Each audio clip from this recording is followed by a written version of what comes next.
અમારી channel #myeducationને like અને subscribe કરો, જેથી તમારો અભ્યાસ આમ જ સતત ચાલતો રહે.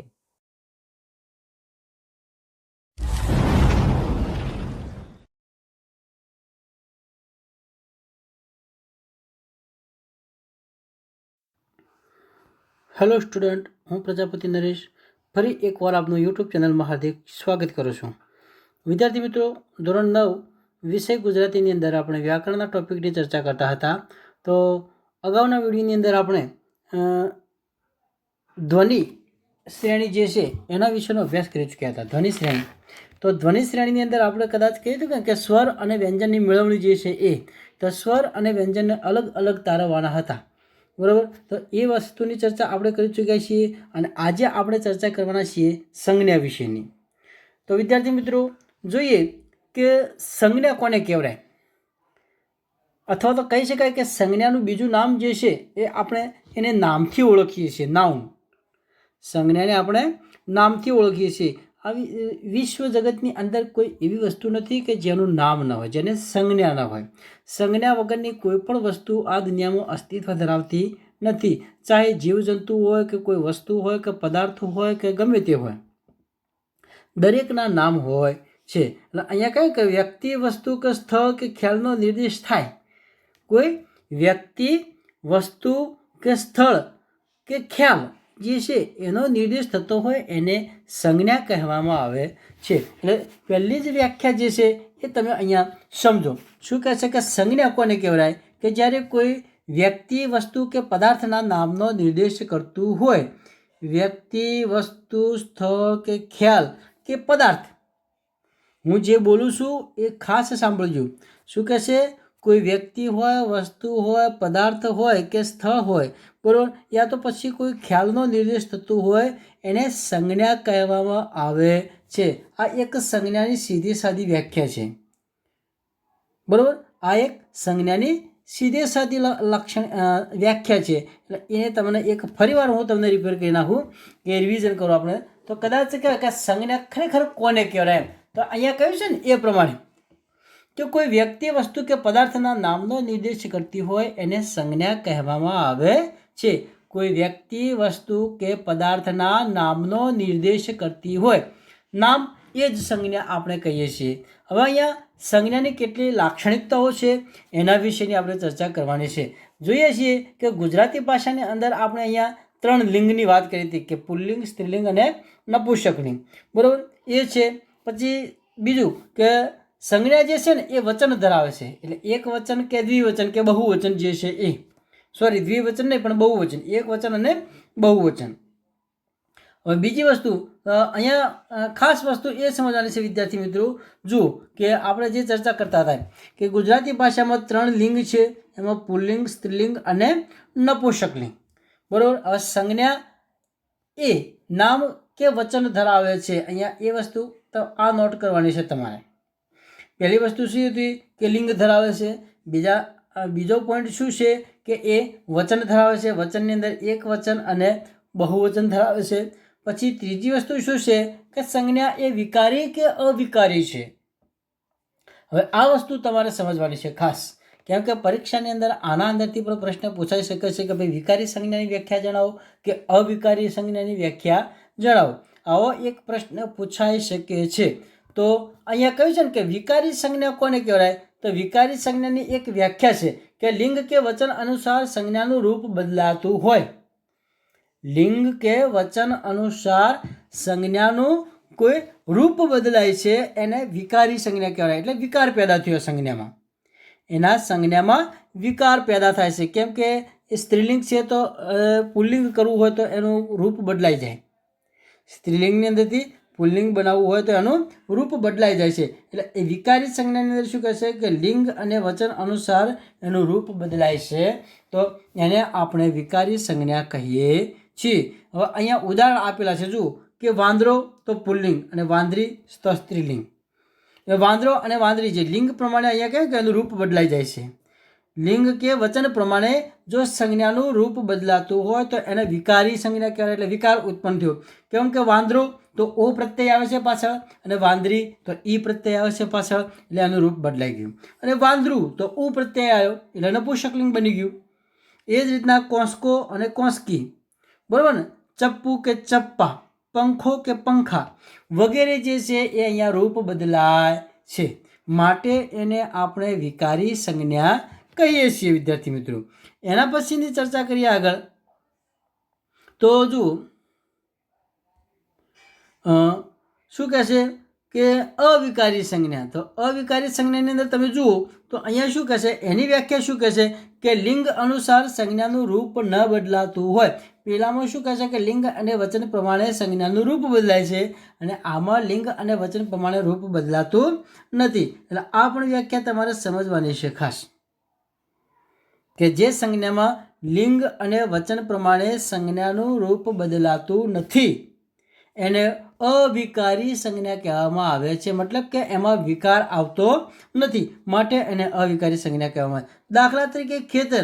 હવે ખેતરને તમે ખેતર જ કહી શકો, પછી એ પુલ્લિંગ હોય કે સ્ત્રીલિંગ હોય કે નપુંસકલિંગ હોય, બરાબર, તો એને ખેતર જ કહેવાય, એટલે એમાં કોઈ વિકાર પેદા થતો નથી. વર્ગ તો ઘણા બધા હોય કે એક હોય કે વધારે હોય, પણ વર્ગને વર્ગ જ કહેવાય, કે ઘણા બધા વર્ગ છે, 2 કે 4 વર્ગ કે 5 વર્ગ કે 6 વર્ગ, વર્ગો એવું નહીં કહેવાય. રાજા તો એક હોય તો રાજા કહેવાય, 2 હોય તો રાજા હોય, 3 હોય તો રાજા હોય. પછી ઘી 5 કિલો હોય તો ઘી કહેવાય, 1 કિલો હોય તો ઘી કહેવાય. બરાબર, લાડુ બરાબર, થોડા હોય તો લાડુ અને ઘણા હોય તો લાડુ. નદી એક હોય તો નદી અને ઘણી બધી હોય તો નદી, બરાબર. એટલે આ જે છે એની અંદર કોઈ રૂપ બદલાતું નથી, માટે એની અંદર વિકાર પેદા થતો નથી, માટે એને આપણે અહીંયા અવિકારી સંજ્ઞાનું રૂપ આપ્યું છે. હવે જોઈએ બીજી એક વસ્તુ જોઈએ કે સંજ્ઞા એ મૂર્ત અને અમૂર્ત છે. પેલું કહ્યું હતું સંજ્ઞા વિકારી કે અવિકારી છે, અહીંયા સંજ્ઞા મૂર્ત કે અમૂર્ત છે. તો હવે એની વ્યાખ્યા પ્રમાણે આપણે સમજવા જઈએ તો જો ઉદાહરણ પ્રમાણે જોઈએ કે સંજ્ઞાને મૂર્ત કઈ રીતે કહેવાય અને અમૂર્ત કઈ રીતે કહેવાય. તો મૂર્ત સંજ્ઞા એટલે શું કે જો કોઈ પણ સંજ્ઞા એટલે કે જેને કોઈ પણ ઇન્દ્રિય એટલે પંચેન્દ્રિય. પંચેન્દ્રિય એટલે કઈ કઈ આપણા શરીર ઉપર જ છે, કે આંખ હોય, નાક હોય, કાન હોય, સ્પર્શ હોય અને સ્વાદ હોય થી અનુભવી શકાતું હોય. એટલે અહીંયા કહ્યું છે ને કે પંચેન્દ્રિય દ્વારા જો અનુભવ કરી શકાતો હોય તો એને શું કહેવાય, મૂર્ત સંજ્ઞા કહેવામાં આવે છે. એટલે એ વસ્તુ તમારે સમજવાની છે કે જે કોઈ પણ ઇન્દ્રિય એટલે કે પંચેન્દ્રિયથી અનુભવ એનો કરી શકાય. કાનથી તમે સાંભળી શકો છો, નાકથી તમે સૂંઘી શકો છો, બરાબર. પછી ચામડી છે તો સ્પર્શ છે, સ્વાદ છે તો જીભ છે, તો આ બધી વસ્તુ પારખી શકાય વિદ્યાર્થી મિત્રો.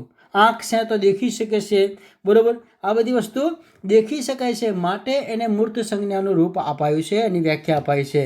એટલે મૂર્ત સંજ્ઞા એટલે કે જ્યારે પંચેન્દ્રિય દ્વારા અનુભવ કરી શકાય છે એને આપણે મૂર્ત સંજ્ઞા તરીકે ઓળખીએ છીએ. દાખલા તરીકે અહીંયા ઉદાહરણ અપાયેલા છે, જુઓ કે ચળકાટ. તો ચળકાટને આપણે કઈ રીતે પારખી શકીએ, આંખથી દેખી શકીએ માટે. અવાજ, તો અવાજને કઈ રીતે પારખી શકીએ, કાન દ્વારા, તો એ ઇન્દ્રિય કામ કરે છે. પછી વાસ, ખરાબ આવે છે કે સારી, તો એ નાક ખબર પાડે છે. પછી કમળ ફૂલ છે તો કોણ ઓળખી શકે છે કે આ કમળનું ફૂલ છે, તો આંખ દેખે છે ત્યારે. જલેબી કોણ પારખી શકે છે, આપણી જીભ. તમે એનો ટેસ્ટ કરો તો ખ્યાલ આવી જાય કે આ જલેબી જ છે, એની વાસ આવે જલેબી તળાતી હોય તો એ પણ આપણને ખબર પડી જશે. એટલે અહીંયા કહ્યું છે કે જે 5 ઇન્દ્રિયો જે છે કે આંખ, કાન, નાક અને સ્વાદ, કે અહીંયા કહ્યું છે ને કે સ્પર્શ જે છે, આ 5 ઇન્દ્રિયોથી જ તમે અનુભવ કરી શકતા હોવ છો, અને એને જ આપણે મૂર્ત સંજ્ઞા કહી શકીએ છીએ. તમારા શરીર પર કોઈ અડે તો તમને ખ્યાલ આવે છે કે આ મને કોઈક અડક્યું છે, તો પછી એ આપણે સમજી શકીએ છીએ કે આ સ્પર્શ થયો છે, એટલે સ્પર્શેન્દ્રિય કહેવાય. સ્પર્શેન્દ્રિય. સ્વાદ છે તો સ્વાદેન્દ્રિય કહેવાય, જ્ઞાનેન્દ્રિય, બરાબર. એ પ્રમાણે જુદી જુદી ઇન્દ્રિયોની વાત કરી છે, આંખ, કાન, નાક અને ચળકાટની વાત કરી છે. એના પછી અમૂર્ત સંજ્ઞા, તો જેને કોઈ રૂપ, રંગ, કદ, આકાર કે ગંધ આદિ નથી, માત્ર તર્કથી જ અનુભવ કરી શકાય છે, તો એને અહીંયા શું કહેવાય છે, અમૂર્ત સંજ્ઞા.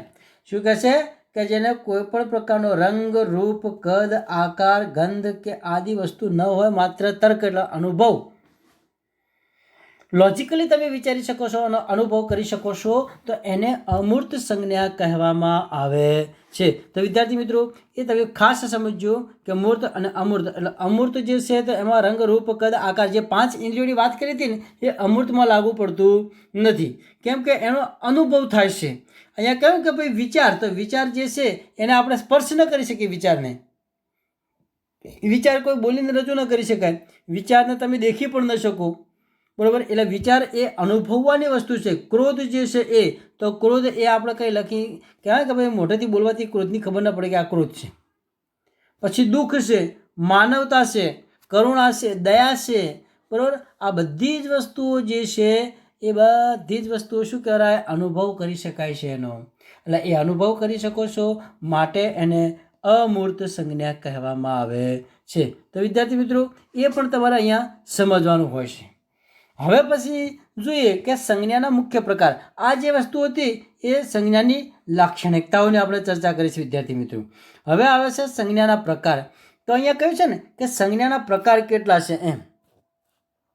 તો અહીંયા કહ્યું છે એ પ્રમાણે કે જાતિવાચક સંજ્ઞા, વ્યક્તિવાચક સંજ્ઞા, દ્રવ્યવાચક સંજ્ઞા, સમૂહવાચક સંજ્ઞા, ભાવવાચક સંજ્ઞા અને ક્રિયાવાચક સંજ્ઞા. આ જે 6 પ્રકાર જે છે સંજ્ઞાના, એ જ 6 પ્રકારને આપણે અભ્યાસ કરવાનો છે. આ 6 પ્રકારના જે સંજ્ઞાઓ જે છે એનો જ અભ્યાસ આપણે કરવાનો છે. તો વિદ્યાર્થી મિત્રો જોઈએ કે પહેલી વ્યાખ્યા છે સંજ્ઞા કોને કહેવાય. તો અહીંયા આપણે અગાઉ ચર્ચા કરી હતી એ પ્રમાણે કે વ્યક્તિ, વસ્તુ કે પદાર્થના નામનો નિર્દેશ થતો હોય એને સંજ્ઞા કહેવામાં આવે છે. અને સંજ્ઞાના હવે જુદા જુદા પ્રકાર જે છે, ટાઈપ્સ ઓફ નાઉન, એમ અંગ્રેજીમાં કદાચ એવું પણ કહી શકાય છે કે ટાઈપ્સ ઓફ નાઉન એટલે નામના પ્રકાર. તો અહીંયા સંજ્ઞા એટલે નામ, બીજા અર્થમાં સંજ્ઞાને આપણે નામ તરીકે પણ ઓળખી શકીએ છીએ. તો પહેલો પ્રકાર છે અહીંયા જાતિવાચક સંજ્ઞા. તો હવે વિદ્યાર્થી મિત્રો હું તમને જે કંઈ સંજ્ઞા વિશે સમજાવું છું એની વ્યાખ્યા જે કંઈ બોલું છું એને તમે ધ્યાનથી સાંભળજો અને તમારી નોટબુકમાં લખવાનો પ્રયત્ન કરજો. કેમ કે અહીંયા પુસ્તકમાં જે શબ્દો આપેલા છે એ અને હું જે બોલી અને તમને સમજાવીશ એ શબ્દો જે છે એની અંદર થોડોક ડિફરન્ટ થશે. એટલે હું જે બોલીશ એ કદાચ તમને ઝડપી યાદ રહેશે કે જનરલી યાદ રહી જશે એવી વ્યાખ્યા હશે. એટલે એ પ્રમાણે તમે સાંભળવાનો પ્રયત્ન કરજો અને યાદ રાખવાનો પ્રયત્ન કરજો, અથવા તો તમારી નોટબુકમાં એને ઉતારી લેજો. જો અહીંયા કહ્યું છે કે જાતિવાચક સંજ્ઞા. એક તો પહેલી વસ્તુ શું છે કે કોઈ વ્યક્તિ, વસ્તુ કે પદાર્થના નામનો નિર્દેશ. તો જાતિવાચક છે એટલે જાતિના નામનો નિર્દેશ થતો હોય છે. સમગ્ર જાતિ આવી જાય છે. પ્રાણીઓ હોય તો પ્રાણીઓની જાતિ, ભેંસ હોય તો ભેંસની જાતિ, ગાય છે તો ગાયની જાતિ, ઘોડો છે તો ઘોડાની જાતિ, બરાબર. જંગલ છે તો જંગલની જાતિ, સમુદ્ર છે તો સમુદ્રની જાતિ, પર્વતો છે તો પર્વતોની જાતિ, વનસ્પતિ છે તો વનસ્પતિની જાતિ. સમગ્ર જાતિ સમૂહનું સૂચન કરતું હોય એને જાતિવાચક સંજ્ઞા કહેવામાં આવે છે. જ્યારે કોઈ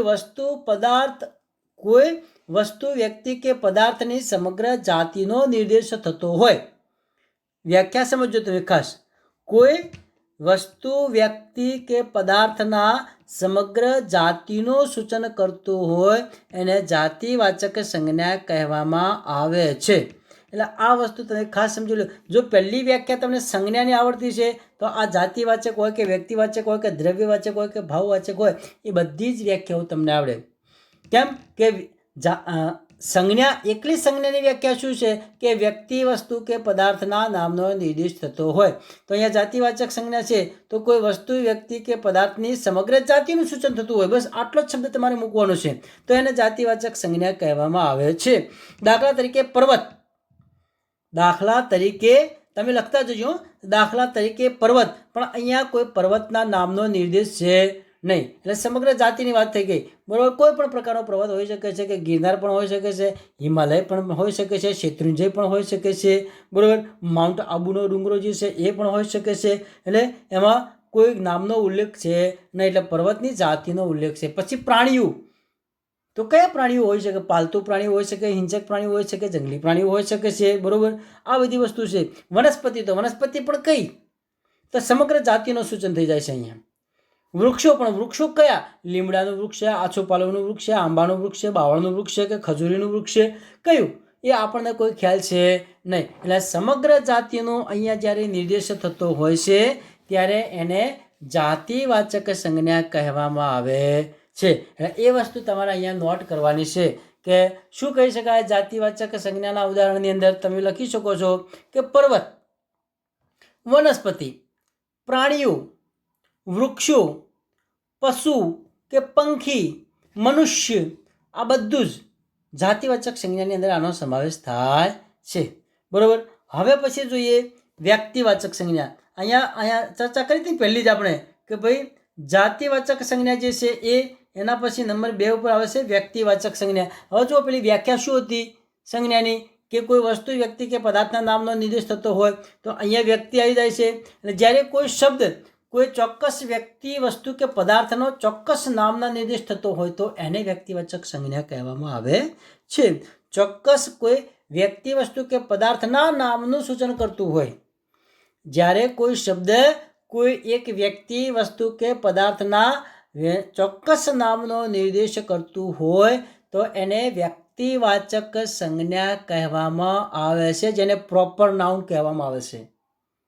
જાતિવાચકને કોમન નાઉન કહેવાય છે, નાઉન કહેવાય છે, ત્યારે વ્યક્તિવાચકને પ્રોપર નાઉન કહેવામાં આવતું હોય છે. એટલે પ્રોપર નાઉન અહીંયા કહી શકાય કે જેનો એક ચોક્કસ નામ છે, એનું એક ચોક્કસ નામ છે. એટલે એ નામના આધારે આપણે કહી શકીએ છીએ કે આને વ્યક્તિવાચક સંજ્ઞા કહેવાય છે. દાખલા તરીકે પર્વતની વાત કરીએ તો એ સમગ્ર જાતિ છે, પણ હિમાલય પર્વત તો પછી એ વ્યક્તિવાચક સંજ્ઞા થઈ જાય. ગિરનાર પર્વત તો એ વ્યક્તિવાચક સંજ્ઞા કહી શકાય. નદી એકલું કહો છો તો જાતિવાચક છે, પણ ગંગા નદી કહો તો પછી એ વ્યક્તિવાચક સંજ્ઞા છે. નર્મદા નદી કહો તો એ વ્યક્તિવાચક સંજ્ઞા છે. બ્રહ્મપુત્ર નદી કહો તો એ વ્યક્તિવાચક સંજ્ઞા છે. એના નામનો નિર્દેશ છે મિત્રો, નદીના નામનો નિર્દેશ છે માટે. બરોબર ને? તો આ વસ્તુ છે. પછી ચકલી હોય કે પોપટ હોય, બરોબર, તો આ એક વ્યક્તિ છે, એનું પર્સનલ આવી જાય. પક્ષીઓની વાત કરી કે હવે પક્ષીઓ તો સમગ્ર જાતિ છે, પણ મોર હોય તો પછી એ પર્સનલ પર્ટિક્યુલર માત્ર મોરની જ વાત થાય છે. કબૂતર છે તો કબૂતરની જ વાત થાય છે. હાથી છે તો હાથીની જ વાત થાય છે. વાઘ છે તો વાઘની જ વાત થાય છે. માટે એને વ્યક્તિવાચક, એક પ્રોપર નાઉન, પર્સનલ વ્યક્તિનું નામ છે, માટે એને વ્યક્તિવાચક સંજ્ઞા કહે. દાખલા તરીકે મહેશભાઈ ઊંચા છે તો મહેશભાઈની જ વાત ચાલે છે. અહીંયા જગદીશભાઈ સારું ભણાવે છે તો જગદીશભાઈ, તો એ વ્યક્તિવાચક સંજ્ઞા કહેવાય, કેમ કે જગદીશભાઈના નામનો ઉલ્લેખ છે માટે. હાથી ખૂબ બધો વજન ઊંચકી શકે છે, હાથી ખૂબ બધો વજન ઊંચકી શકે છે તો હાથી જે છે એ જ વજન ઊંચકી શકે છે, માટે હાથી એ વ્યક્તિવાચક સંજ્ઞા કહેવાય. ખ્યાલ આવશે ને વિદ્યાર્થી મિત્રો? એટલે આ પ્રમાણેની આપણે ચર્ચા કરીએ છીએ. આગળ જઈએ. હવે બીજી એક સંજ્ઞાની વાત કરીએ તો જો અહીંયા કહ્યું છે એ પ્રમાણે કે દ્રવ્યવાચક સંજ્ઞા. અહીંયા કહ્યું છે એ પ્રમાણે દ્રવ્યવાચક સંજ્ઞા. હવે દ્રવ્ય એટલે જથ્થો, દ્રવ્ય એટલે જથ્થો. તો હવે જથ્થો કયો હોઈ શકે? એમ જથ્થો કયો હોઈ શકે કે જેને આપણે વજન કરી શકીએ કે માપી શકીએ, એ જેને ગણી શકાય નહીં. અહીંયા શું કહે છે કે ગણી ન શકાય અને વજન કરી શકાય કે માપી શકાય, એવા જ વસ્તુને આપણે દ્રવ્યવાચક સંજ્ઞા કહી શકીએ છીએ. કોઈ વ્યક્તિ, વસ્તુ કે પદાર્થનો જ્યારે વજન કરી શકાય છે એ અથવા તો માપી શકાય છે તેને દ્રવ્યવાચક સંજ્ઞા કહેવામાં આવે છે. કોઈ વ્યક્તિ, વસ્તુ કે પદાર્થ જે છે એ કોઈ વસ્તુ કે પદાર્થને વજન કરી શકાય છે અથવા તો માપી શકાય છે તો એને દ્રવ્યવાચક સંજ્ઞા કહેવાય છે. દાખલા તરીકે ઘી, તો ઘી માપી શકાય, લીટર, 2 લીટર, કિલો ઘી, 2 કિલો ઘી, બરાબર. દૂધ છે તો લીટર દૂધ, 2 લીટર દૂધ, 3 લીટર દૂધ, આ બધી વસ્તુ. તેલ છે તો આટલા કિલો તેલ કે આટલા લીટર તેલ. લોખંડ છે તો આટલા કિલો વજન છે કે આટલા કિલો વજન છે. બાજરી છે તો કે ભાઈ 20 કિલો છે કે 50 કિલો છે કે 1 ક્વિન્ટલ છે કે 2 ક્વિન્ટલ છે, બરાબર. આ વસ્તુ છે તો આને આપણે દ્રવ્ય કહી શકીએ. દ્રવ્ય એટલે જથ્થો, અને જથ્થાના હંમેશા માપી શકાય છે. એટલે માપી શકાય એ વસ્તુ દ્રવ્યવાચકમાં આવે છે, અને નથી માપી શકાતું તો એને પછી વ્યાખ્યા કોઈ લાગતી છે નહીં. એટલે માપી શકાય છે અને વજન કરી શકાય છે તો પછી એને દ્રવ્યવાચક સંજ્ઞા કહેવાય છે. કિલોગ્રામ હોય કે લીટર હોય, આદિમાં તમે માપી શકો છો, ફૂટની અંદર પણ તમે માપી શકો છો, 2-4 ફૂટ હોય તોય, બરાબર. તો આ બધી વસ્તુ જે છે એ શું કહેવાય? તો એ વસ્તુ જે છે એ અહીંયા કહ્યું એ પ્રમાણે દ્રવ્યવાચક સંજ્ઞાના ઉદાહરણો છે વિદ્યાર્થી મિત્રો. લોખંડ હોય, ઘી હોય, ખાંડ હોય, કોઈ પણ પ્રકારનું અનાજ હોય, સિમેન્ટ હોય, આ બધી જ વસ્તુ જે છે એને આપણે માપી શકીએ છીએ માટે. એના પછી વાત આવે છે સમૂહવાચક સંજ્ઞા નંબર 4. તો સમૂહવાચક સંજ્ઞા એટલે અહીંયા કહ્યું કે વ્યક્તિ, વસ્તુ કે પદાર્થના સમગ્ર સમૂહનું સૂચન થાય છે. કોઈ વ્યક્તિ, વસ્તુ કે પદાર્થના સમગ્ર સમૂહનું સૂચન થતું હોય તો એને સમૂહવાચક સંજ્ઞા કહેવામાં આવે છે. તો આ જે છે એ સમૂહવાચક સંજ્ઞાની વ્યાખ્યા છે મિત્રો. હવે તમે જુઓ તો સમૂહ કોને કહેવાય? તો કે ભાઈ લશ્કર, સૈનિકનું ટોળું, કે સિપાહીઓ, લશ્કર, પછી ક્યાં કે ગાયોનું ધણ, ચાવીનો જુડો, આ બધી જ વસ્તુ જે છે એ સમૂહની વાત કરી છે. વિદ્યાર્થીઓ અથવા તો એક ક્લાસરૂમ, તો ક્લાસરૂમ જે છે એને સમૂહવાચક, કેમ કે એની અંદર 25 થી 50 કે 60 વિદ્યાર્થીઓ બેઠા હોય છે, માટે વિદ્યાર્થીઓનો સમૂહ જે છે એને સમૂહવાચક સંજ્ઞા તરીકે આપણે. ટોળું, જો અહીંયા ઉદાહરણ કેટલાક આપેલા છે કે ટોળું છે, કે ધણ છે, કે સેના છે, તો આ બધી જ વસ્તુ જે છે એ સમગ્ર સમૂહની વાત કરી છે. કે સૈનિકો છે તો સૈનિકનું ટોળું, બરાબર, સેના કે લશ્કર કે વિદ્યાર્થીઓ, તો આ બધું જ વસ્તુ શું છે? એક સમૂહનો ભાવ સૂચન કરે છે. એટલે સમૂહના ભાવનું સૂચન થતું હોય એને સમૂહવાચક સંજ્ઞા કહેવામાં આવે છે વિદ્યાર્થી મિત્રો. એના પછીની વાત કરી છે ભાવવાચક સંજ્ઞા. તો ભાવવાચક સંજ્ઞા કોને કહેવાય? તો કે એમાં ભાવનો નિર્દેશ થતો હોય, કોઈ વ્યક્તિ, વસ્તુ કે પદાર્થના ભાવનું સૂચન કરતું હોય એને ભાવવાચક સંજ્ઞા કહેવામાં આવે છે. એટલે ભાવનો નિર્દેશ કરતી સંજ્ઞાને ભાવવાચક સંજ્ઞા કહેવાય. હવે ભાવવાચકની અંદર શું વસ્તુ હોય? અહીંયા કહ્યું છે એ ભાવ કઈ રીતે સૂચવાય? તો કે ભાઈ પ્રામાણિકતા, નિર્ભયતા, માનવતા, સુખ, દુઃખ, ક્રોધ, મજા, આનંદ, આ બધી જ વસ્તુ લાગણીઓ સાથે જોડાયેલી છે. એટલે એ લાગણીઓ જ્યારે વ્યક્ત થાય છે એને જ આપણે ભાવ કહીએ છીએ અને એને જ ભાવવાચક સંજ્ઞા તરીકે આપણે એને ઓળખીએ છીએ વિદ્યાર્થી મિત્રો. તો માનવતા છે તો કે ભાઈ માનવતાનો ભાવ રહેલો છે. સુખ છે કે સુખની મજા છે. ક્રોધ છે તો ક્રોધથી એની આંખો લાલ થઈ ગઈ છે. મજા છે, આ બધી જ વસ્તુઓ જે છે એ ભાવનું સૂચન કરે છે, માટે એને ભાવવાચક સંજ્ઞા કહેવામાં આવે છે વિદ્યાર્થી મિત્રો. એના પછી વાત આવે છે ક્રિયાવાચક સંજ્ઞા. તો ક્રિયાવાચક સંજ્ઞાની વાત કરીએ તો અહીંયા કહ્યું છે એ પ્રમાણે તમે જોજો કે ક્રિયાવાચક સંજ્ઞાની વાત કરીએ તો ક્રિયાવાચકની અંદર ખાસ કે ક્રિયા દર્શાવતી સંજ્ઞા.